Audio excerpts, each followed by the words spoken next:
Allez, encore une nouvelle vidéo de Papa RC concernant un unboxing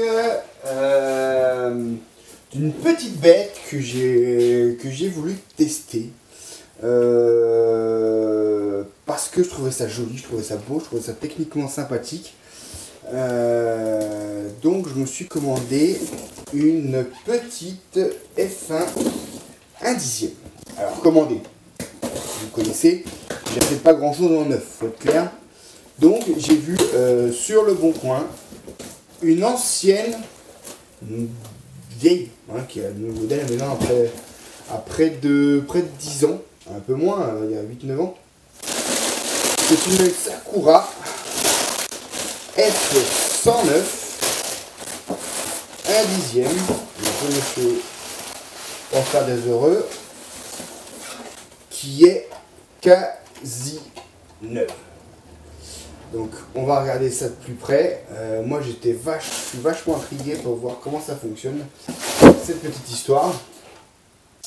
Donc c'est pas bien grand, ça c'est évident. Par contre ça a une jolie petite gueule quand même. Ça fait vraiment petit et fin. Donc j'ai acheté encore une fois en roller, à part le cerveau je crois qu'il m'a donné avec. C'est un roller, donc bon, c'est un roller qui a quelques années.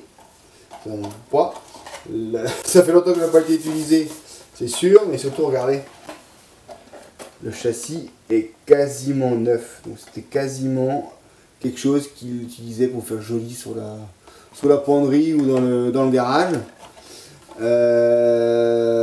Allez, je vais vous montrer comment ça se présente en termes techniques, parce que je trouve ça vachement sympa. Allez, je vous donne ça. Hop, je te prends. Fini de voir ma gueule. Alors, la petite boubouille. Donc déjà, c'est une jolie petite carrosserie, pas mal d'appendices aérodynamiques, tout ça. Alors, ce qui est intéressant aussi dans cette catégorie, alors bon, c'est une catégorie, comme je serai tout seul, je pense au club à le piloter, c'est que c'est limité en moteur, donc c'est du 21,5 tours, mais pas limité en KV. Alors, on va chercher, va comprendre, ça, c'est comme ça. Donc, au niveau des suspensions, voilà, si tu regardes, architecturalement, tu as deux pistons. Tu as celui du dessus, hein, on comprend facilement, hein, c'est celui qui fait la compression, donc qui permet en fait d'avoir un petit peu d'amortissement dans la voiture. Devant, tu n'as absolument rien, hein. C'est uniquement la partie arrière qui travaille en termes de suspension. Et alors, là, on va dire que c'est classique. Maintenant, ce qui est sympa, c'est que là, tu vois le deuxième. C'est lui, le deuxième, derrière le tout petit là, qui est sous le... Voilà, ici là. Tac. C'est lui qui va te prendre le tangage.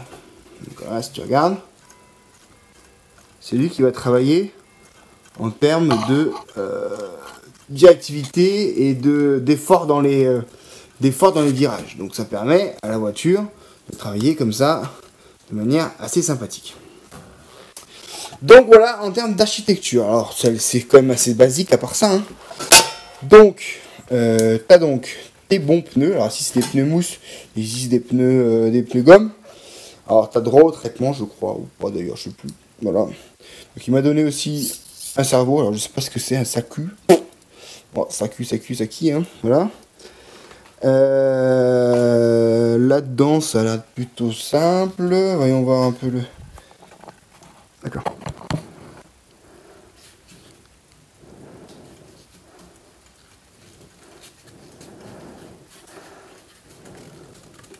Bon, vachement dur le Diffabi arrière, tellement dur qu'il y a un truc qui est en train de se barrer.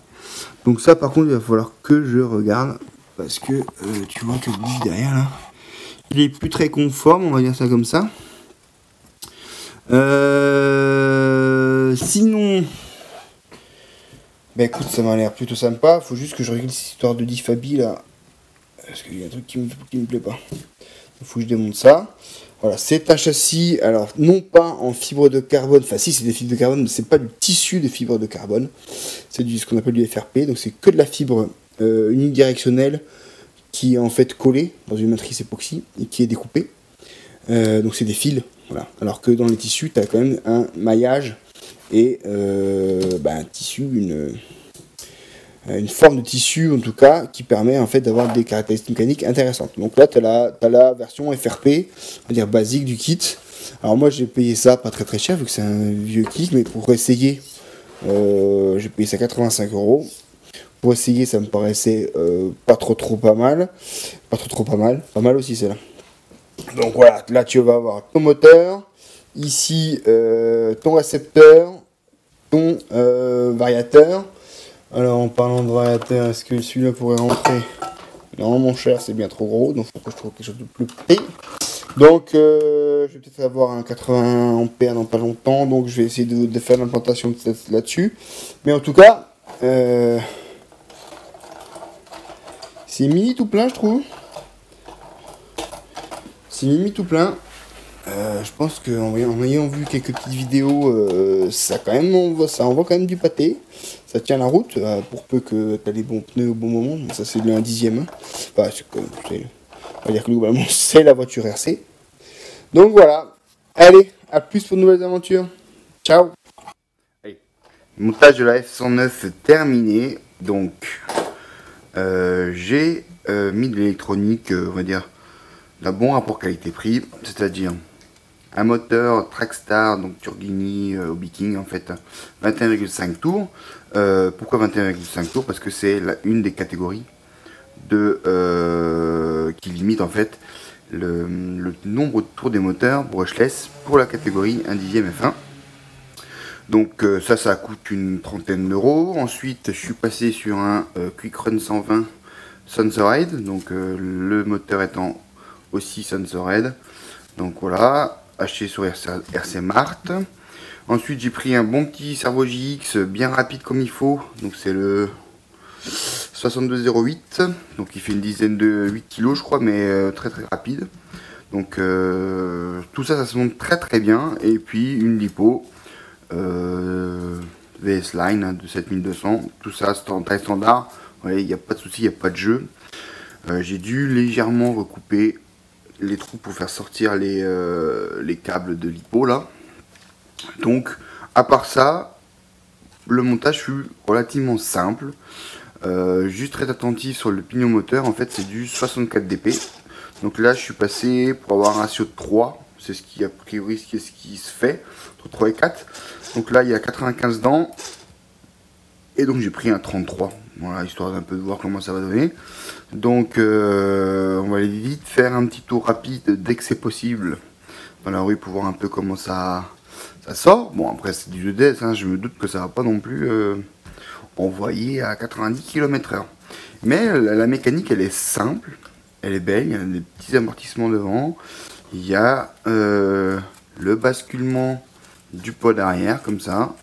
Et tu as donc le basculement du pod de ce sens là. Pour l'instant j'ai pas touché les huiles. On verra ce que ça va donner déjà au moins sur la piste. Ensuite j'ai aussi changé les pneus mousse pour des pneus caoutchouc. Donc des pneus d'assez bonne facture. Pour mettre ça j'ai dû pour l'avant changer la taille des roulements. En fait c'est des roues qui vont sur les roulements de la F104 Tamiya. D'origine c'est ce type de roulement et en fait c'est beaucoup trop large pour rentrer dans la jambe, trop fin pardon, excusez-moi, pour rentrer dans la jambe. Donc du coup j'ai racheté les bons petits roulements qui allaient, donc compatibles Tamiya F104, et les jantes sont parfaitement à l'aise sur ce nouveau train avant. Donc là effectivement de toute façon vu les températures qui commencent à faire, on va bien sûr traiter tout ça avant d'aller la mettre sur la piste. Donc le traitement ça se fait avec un petit j'ai acheté chez Vartel comme ça, Grip Master. Tu appliques ça au badigeon, tu laisses sécher 20 minutes, donc il faut quand même faire ça avant de partir. Tu mets la voiture dans le coffre, tu t'en arrives à la piste, ça marchera. Donc à bientôt pour le premier essai de ce petit bijou sur la piste.